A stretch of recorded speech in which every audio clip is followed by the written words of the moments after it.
श्री प्राणनाथ प्यारे की जय। आप सबको मेरा सादर प्रणाम। अंधेरी भयानक रात, वृक्षों और पक्षियों का कोई नामो निशान नहीं। फिर भी लगभग 16 साल का एक किशोर रेतीली धरती पर तेजी से अपने कदम बढ़ाते चला जा रहा है। कौन है यह? इतनी छोटी सी आयु में यह क्या पा लेना चाहता है?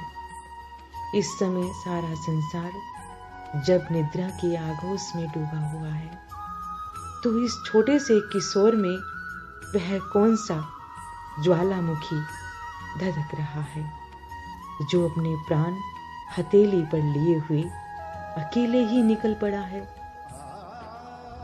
इस मोह सागर में करोड़ों मनुष्य पानी के बुलबुले की तरह पैदा होते रहते हैं और भोगों में फंसकर अपने सिर पर कर्मों का बोझ ढोते रहते हैं। वे कभी भी यह जान नहीं पाते कि वे कौन है, उनका प्रियतम कौन है। किंतु यह किशोर संसार के अन्य सभी प्राणियों से अलग है। इसके अंदर अपनी प्राण बल्लभ को पाने की एक प्यास है, जिसके कारण यह इस भयानक रात्रि में अकेले ही निकल पड़ा है। अचानक सामने से एक तेजोमय व्यक्ति आते हुए दिखाई पड़ते हैं। घनी दाढ़ी, बड़ी बड़ी मूछें, रोबीला चेहरा, कमर में तलवार और हाथों में भयंकर बर्छी। उसे देखकर किशोर का कोमल मन धक से रह जाता है। भय से प्राण सूख जाते हैं।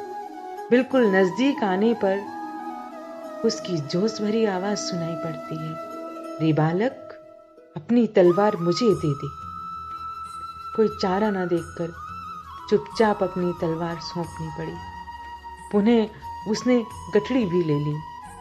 सिपाही वेश में उस पठान जैसे व्यक्ति ने कहा, लेट जा। यह सब सुनते ही बालक को ऐसा लगा जैसे जीवन की यह अंतिम घड़ी है। भय से उसने अपनी आंखें मोड़ ली। किंतु यह कैसा चमत्कार! तप्त रेगिस्तान के बीच बहने वाले झरने की भांति उस अजनबी के हृदय में स्नेह का प्रवाह बह चला। उसने अपना पांव बालक की बाएं जांघ के मूल में रख दिया, जिससे अत्यधिक दौड़ने के कारण होने वाला पेट का दर्द समाप्त हो गया। यही प्रक्रिया उसने दूसरी जांघ पर भी की। फलते पेट का सारा दर्द समाप्त हो गया। तब तो हद ही हो गई जब उसने अपनेपन की भावना से बालक की गठरी अपनी पीठ पर लाद ली तथा अपनी पिछोरी उसकी कमर में बांध दी। कमर में पिछोरी बांधते ही उस बालक को ऐसा लगा जैसे कि उसके अंदर एक अलौकिक सी शक्ति आ गई हो। शरीर भी रुई की तरह हल्का सा प्रतीत होने लगा। दोनों ही अपनी राह पर चल पड़े, साथ ही साथ बातें भी करते जाते हैं। पूछते हैं, तुम्हारा नाम क्या है? देवचंद्र। पिता का नाम क्या है? मतु मेहता। वे क्या करते हैं? व्यापार करते हैं। रहने वाले कहाँ के हो? उमरकोट के। इतनी रात गए, अकेले कहाँ जा रहे थे? उमरकोट के एक राजकुमार की बारात कच्छ में जा रही थी। मुझे भोजनगर अति आवश्यक कार्य से जाना। मेरे पास कोई सवारी न होने से बारात वाले साथ नहीं ले गए, इसलिए मैं अकेला ही चल पड़ा। इतना इसका ये आस्य तो नहीं कि तुम बारात वालों से मिलना चाहते हो? जी, यदि वे मिल जाते तो मुझे मेरे मार्ग तक पहुंचने में बहुत सुविधा हो जाती। उमरकोट के राजा और मंत्री का व्यवहार कैसा है? बहुत अच्छा। इस प्रकार बातें करते हुए चलते चलते वे बारात वालों के नजदीक पहुंच जाते हैं। उस समय तक थोड़ी रात्रि बची थी। उषा काल होने ही वाला था। सिपाही वेशधारी उस व्यक्ति ने श्री देवचंद जी की कमर पर अपनी पिछोरी, पीठ पर ओढ़ा जाने वाला कपड़ा वापस ले लिया तथा उनकी गठरी और तलवार वापस करते हुए कहा, यह देखो, मैं बारात वाले लोग ही तो खड़े हैं। देवचंद्र जी बारातियों को पहचानने की कोशिश करने लगे। कुछ ही पलों के बाद जैसे ही उन्होंने सिपाही को कुछ कहने के लिए नजर डाली तो वो चौंक पड़े। सिपाही का तो दूर दूर तक कहीं कोई नामो निशान नहीं था। कहां चले गए थे कुछ पता ही नहीं था। श्री देवचंद्र जी के कोमल गालों पर आंसुओं के मोती लुढ़क पड़े। अंतर आत्मा पुकार उठी। रेगिस्तान की इस भयानक रात्रि में अपनी पीठ पर मेरी गठरी लादकर लगभग 40 कोस तक पहुंचाने वाला कौन हो सकता है? मैंने तो उसे पुकारा भी नहीं था। क्या इतना प्रेम कोई मनुष्य, ऋषि, सिद्ध या देवता कर सकता है? नहीं, कदापि नहीं। यह स्पष्ट है कि मैं जिस प्रियतम पार ब्रह्म की खोज में निकला हूं, उन्होंने ही यह लीला की है। लगता है वह प्रेमी छलिया मेरी आंखों पर पर्दा डाल गया। किंतु मेरा यह दृढ़ विश्वास है कि जब मेरी आत्मा का प्रियतम पल पल मेरे सिर पर है तो अवश्य ही मैं उन्हें खोज निकालूंगा। भले इस कार्य में कितने भी कष्ट क्यों ना हो। कुछ क्षणों के उपरांत देवचंद्र जी बारातियों के पास पहुंचे और अपना परिचय दिया। बारातियों का सरदार प्रमुख वे श्री देवचंद्र जी को अचानक अपने पास उपस्थित होकर देखकर सन्न रह गया और बोला, तुम उमरकोट से कब निकले थे?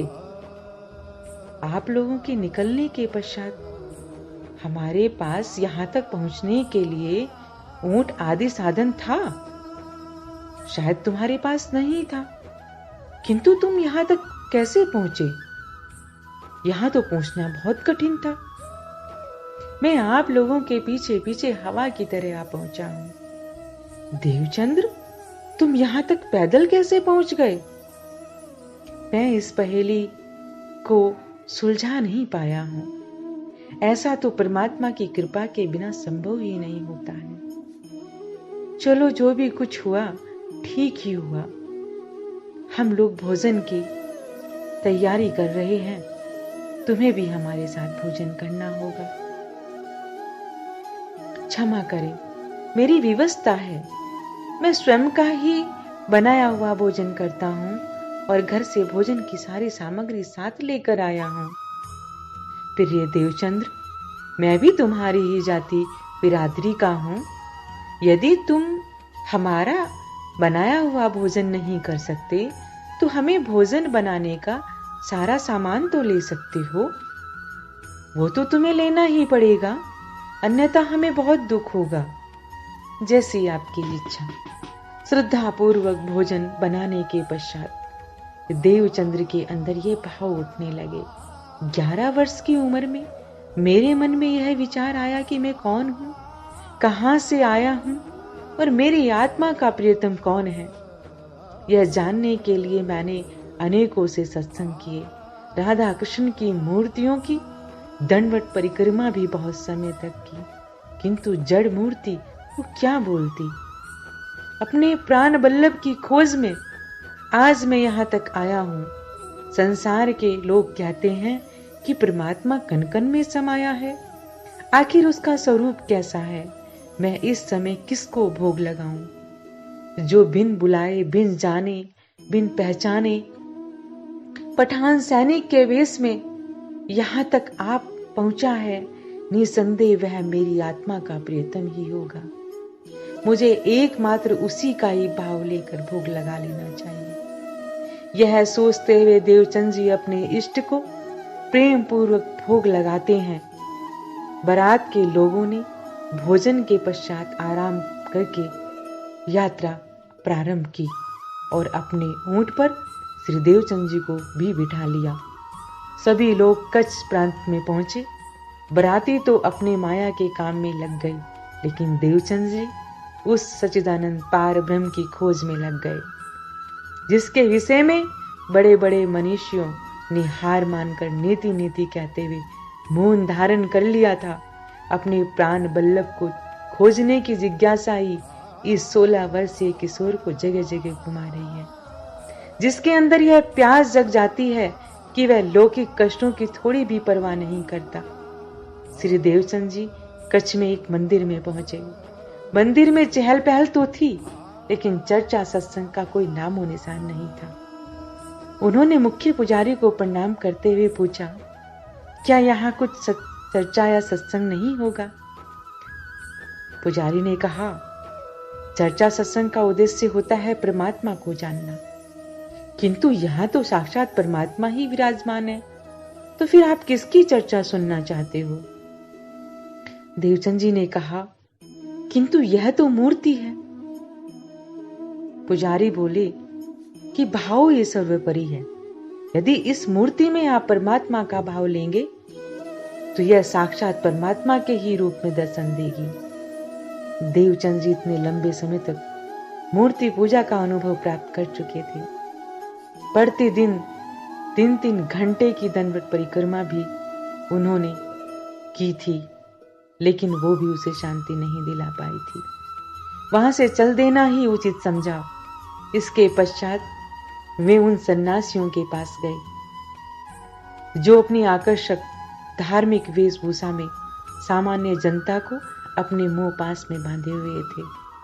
श्री देवचंद्र ने उनका आदर अभिवादन करके पूछा, मुझे परमात्मा का साक्षात्कार का मार्ग बताइए।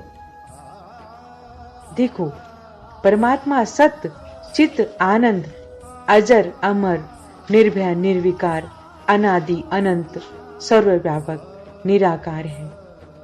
एक दिन में ही परमात्मा का साक्षात्कार तो होगा नहीं, इसलिए तुम्हें हमारा शिष्य बनना पड़ेगा और श्रद्धा भाव से हमारी सेवा करनी पड़ेगी। धीरे धीरे हम तुम्हारी पात्रता के अनुसार अष्टांग योग का उपदेश देंगे। यदि तुम सच्चे हृदय से हमारी सेवा करते हुए ध्यान साधना करोगे तो गुरु कृपा से तुम्हें समाधि अवस्था में उस अलौकिक ब्रह्म का साक्षात्कार हो जाएगा। दीर्घ काल तक ध्यान समाधि के अभ्यास के पश्चात भी जब देवचंद्र को उस सच्चिदानंद पूर्ण ब्रह्म का साक्षात्कार नहीं हुआ तो वे नाथ पंथ के अनुयायी योगियों के पास गए। ये लोग राजगुरु कहलाते थे तथा हठयोग की क्रियाओं से उन्होंने अनेक सिद्धियों की प्राप्ति कर ली थी। सारे समाज में इनकी धाक थी। देवचंद्र जी ने इनका सानिध्य पाकर हठयोग की सारी प्रक्रियाएं सीखी। मैं उस ब्रह्म सत्य का साक्षात्कार करना चाहता हूं, कृपया मुझे मार्ग बताएं। प्रिय देवचंद्र, हम आपको नेति, धोती, वस्ती, त्राटक, कपाल भाती, महामुद्रा, खेजरी मुद्रा, जालंधर बंद, उड्डयन बंद के साथ साथ ध्यान समाधि का भी अभ्यास कराएंगे, जिससे आपको सिद्धियों के अतिरिक्त परमात्मा का भी दर्शन हो जाएगा। गुरुदेव, यह तो आपकी महान कृपा होगी, किंतु मैं सिद्धियां नहीं चाहता हूं। मैं तो एकमात्र अपने प्रियतम का साक्षात्कार करना चाहता हूं। हठ योग एवं राजयोग की क्रियाओं से उन्हें करोड़ों सूर्य के समान तेजोमयी ज्योति का दर्शन होगा। इसके अतिरिक्त शून्य समाधि में वे शब्द, स्पर्श, रूप, रस तथा गंध से रहित आनंद का अनुभव भी हुआ। किंतु सच्चिदानंद स्वरूप पार ब्रह्म के साक्षात्कार तो एक अन्य ही मार्ग था, जिसके लिए उनकी आत्मा जल से अलग हुई मछली की तरफ तड़प रही थी। इन साधनाओं में श्री देवचंद्र जी ने अपने शरीर को छीन कर दिया था। जब उन्होंने नाथ गुरुओं से शून्य समाधि से आगे का ज्ञान पूछा तो उन्होंने यह स्पष्ट कह दिया कि हमारे मत में ज्ञान की सीमा यहीं तक है। यदि आप इससे आगे का मार्ग जानना चाहते हैं तो संसार में उसकी खोज कीजिए। हमारी शुभकामनाएं आपके साथ हैं। लगभग 14 मास तक योगियों के सानिध्य में कठोर योग साधना करने के पश्चात देवचंद्र जी कापड़ी वैरागियों के पास चले गए। वे लोग देवी की भक्ति किया करते थे। 15 दिन तक इनकी संगति करने के पश्चात जब श्री देवचंद्र जी को कोई सार तत्व नहीं मिला तो वह निराश होकर एक मुल्ला के पास चले गए। अल्लाह ताला के दीदार के लिए मुल्ला ने 5 चीजों पर बल दिया: कलमा, नवाज, रोजा, हज और जकात। उनकी मान्यता के अनुसार इन 5 का पालन किए बिना अल्लाह ताला की प्राप्ति संभव नहीं थी। इसके अतिरिक्त उन्होंने खुदा को निराकार निर्गुण भी कहा तथा मोहम्मद साहब से उनकी वार्ता होने का जिक्र भी किया। देवचंद्र जी ने पूछा कि जब खुदा की सूरत ही नहीं है तो मोहम्मद साहब ने उनसे बातें कैसे कर ली? क्या मात्र शरीयत के द्वारा ही उस परवरदिगार की प्राप्ति की जा सकती है? मुल्ला ने स्पष्ट रूप से कुछ भी नहीं कहा। अंत में श्री देवचंद्र जी ने आगे की राह पकड़ ली।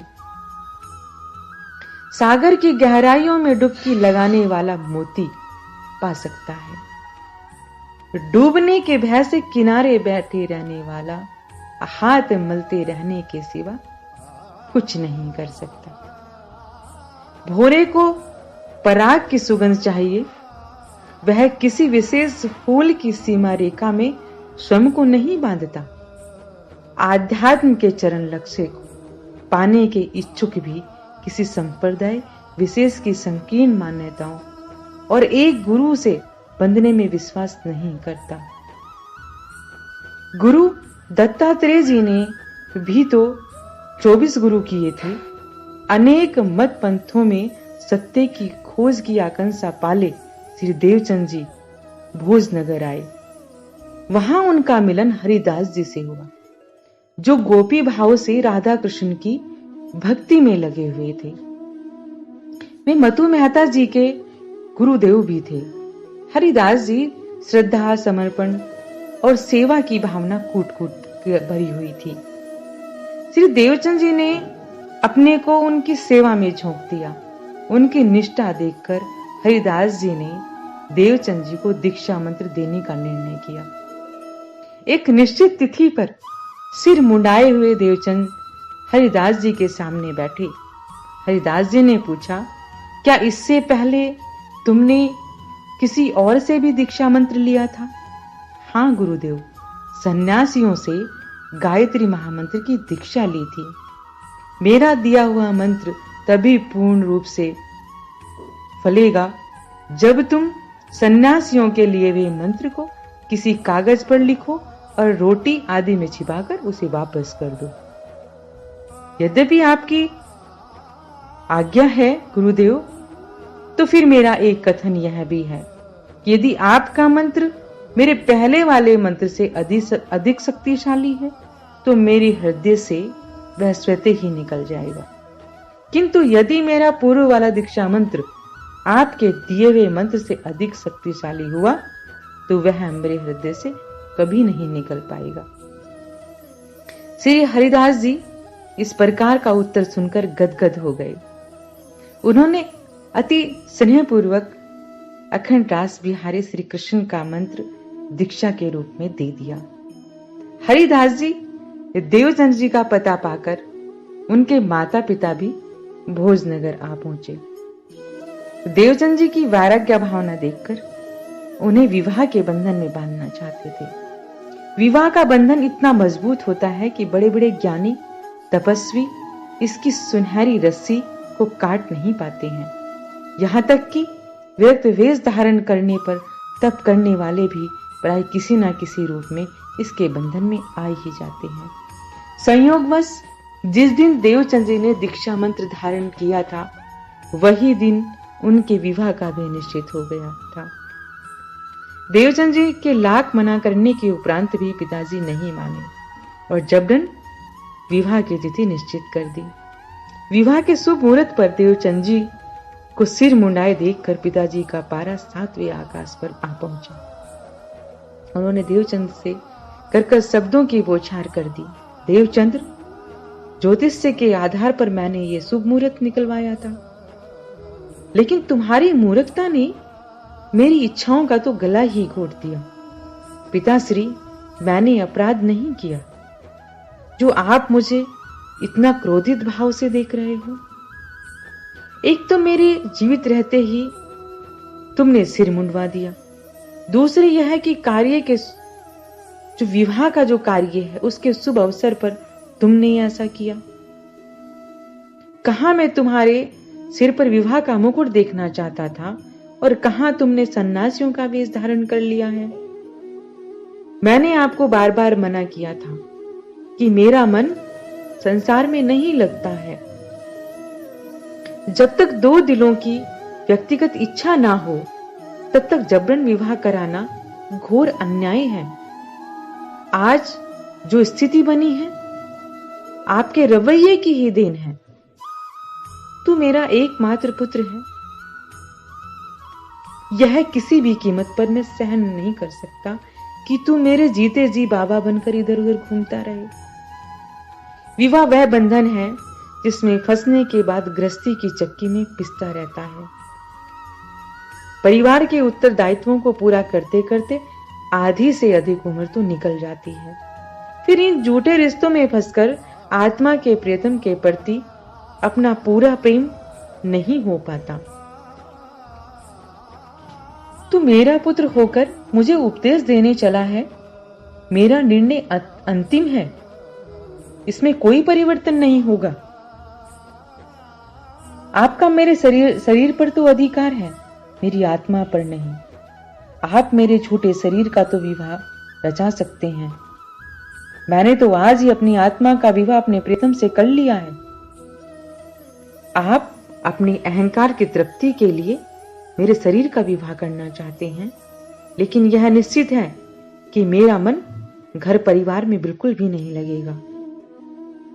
लीलाबाई के साथ विवाह हो जाने के पश्चात भी श्री देवचंद जी का मन परिवार में नहीं लगता था।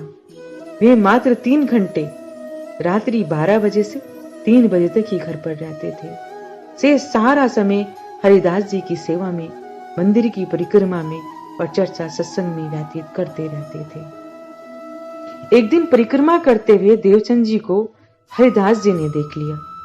उन्होंने आश्चर्यचकित होकर पूछा, देवचंद्र, तुम मेरे पास से तो तुम 12 बजे रात्रि को घर गए थे, इस समय 3 बज रहे हैं, क्या घर पर जरा भी आराम नहीं करते हो?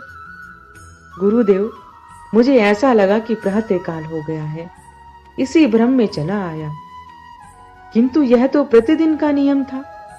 श्री देवचंद जी की सेवा भक्ति तो अपने आत्मिक सुख के लिए करते थे, इसके लिए उसे छिपकर ही किया करते थे। एक दिन दोनों ने अपने इष्ट की सेवा में तल्लीन थे। अचानक 4 आदमी एक व्यक्ति को लाए जो बिच्छू के विष में बेहोश हो गया था। उन्होंने कातर स्वर में गुहार लगाई, महाराज जी, ये बेहोश हो गया है, बिच्छू के विष से इसके प्राणों की रक्षा आप ही कर सकते हैं। आवाज सुनकर श्री हरिदास जी बाहर आए। उसकी दयनीय स्थिति को देखकर उन्होंने मंत्र पढ़ा और अपनी मूंछों पर हाथ फेरा। इससे कुछ शांति मिली। वह प्रक्रिया दूसरी और तीसरी बार दोहराते ही विष पूर्णतः उतर गया और वह व्यक्ति अच्छा हो गया। सभी हरिदास जी के चरणों में लौट गए। उनके नेत्र, हृदय और वाणी से आदर के भाव झलक रहे थे। महाराज जी, आपकी महिमा को हम शब्दों में व्यक्त नहीं कर सकते। आपने अपनी मंत्र शक्ति से ही जीवन दान दिया है। हम आपके इस उपकार को कभी भी नहीं भूल सकते हैं। उनके चले जाने के बाद हरिदास जी बोले, देवचंद्र, तुमने मंत्र शक्ति का चमत्कार तो देखा?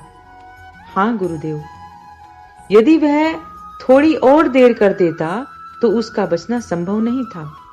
मैं चाहता हूं कि तुम भी इस मंत्र को सीख लो ताकि दूसरों का उपकार कर सको। यह तो ठीक है, किंतु आपने जो मुझे अखंड योग माया का मंत्र दिया है, उससे जीव इस भवसागर से पार हो जाता है। जन्म मरण के चक्र में तो लाखों बिच्छुओं के कष्ट हैं।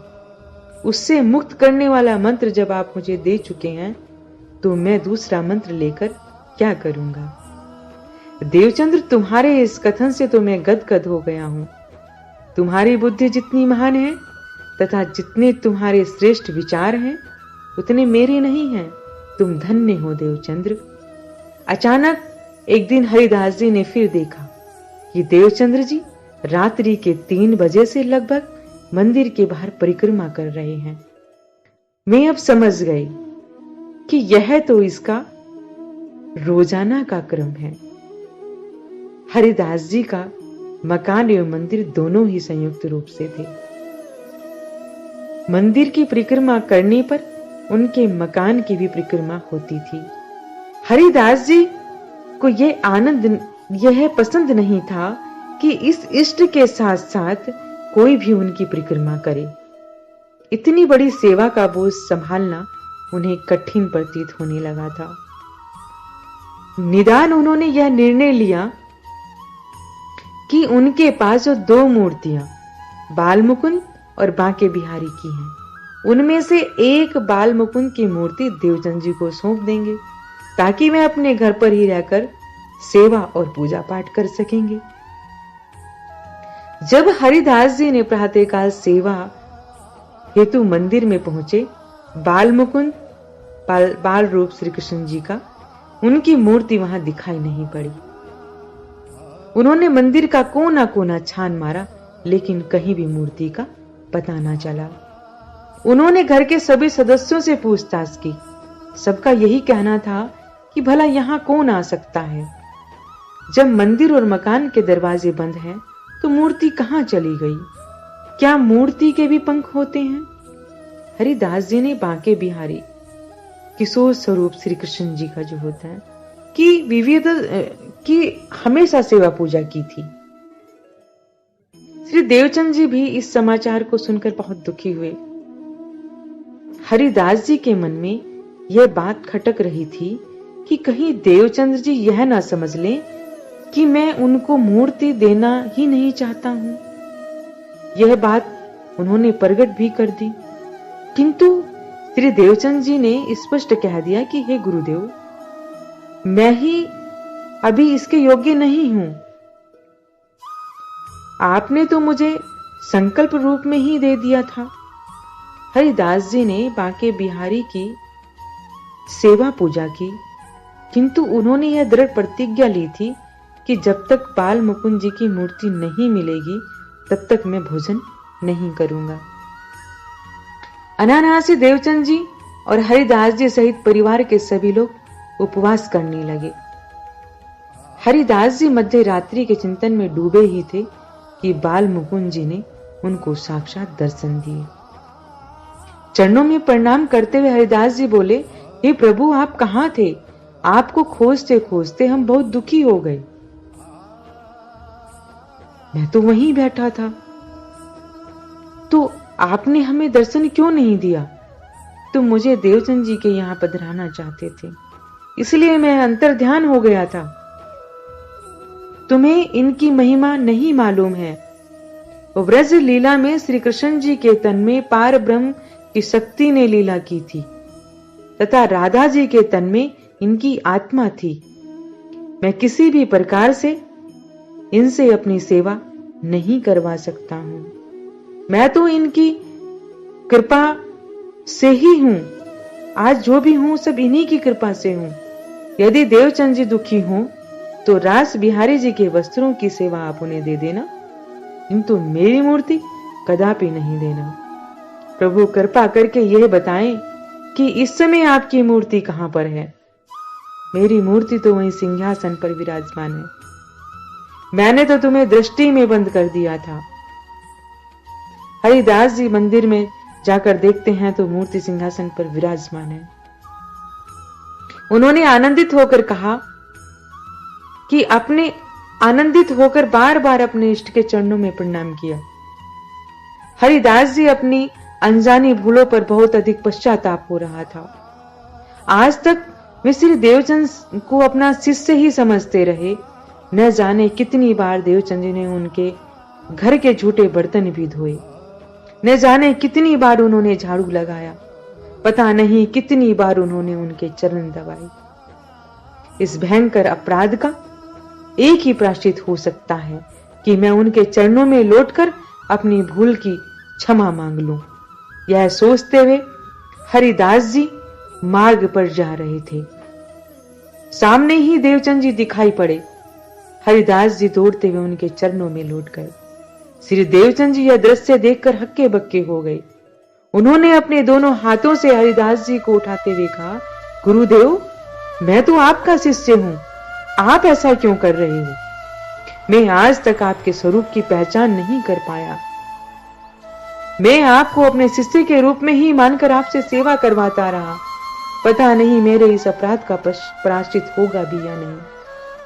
बीती मध्य रात को बाल मुकुंद जी ने प्रत्यक्ष दर्शन देकर मुझे बताया कि श्री देवचंद जी के अंदर राधा जी की आत्मा है। मैं उनसे अपनी सेवा नहीं करवा सकता।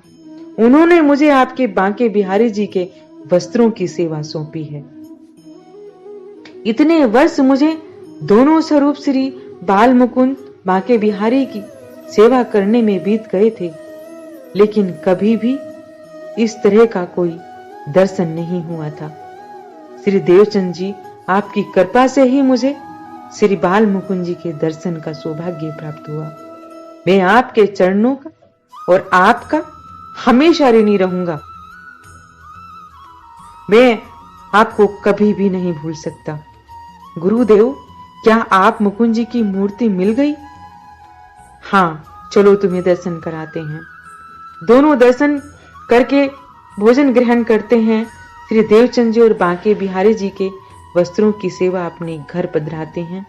अटूट निष्ठा के साथ सेवा और चितवनी करने लगते हैं। वे स्वयं अपने हाथों से रसोई बनाते हैं, पानी भरते हैं, भोग तैयार करते हैं।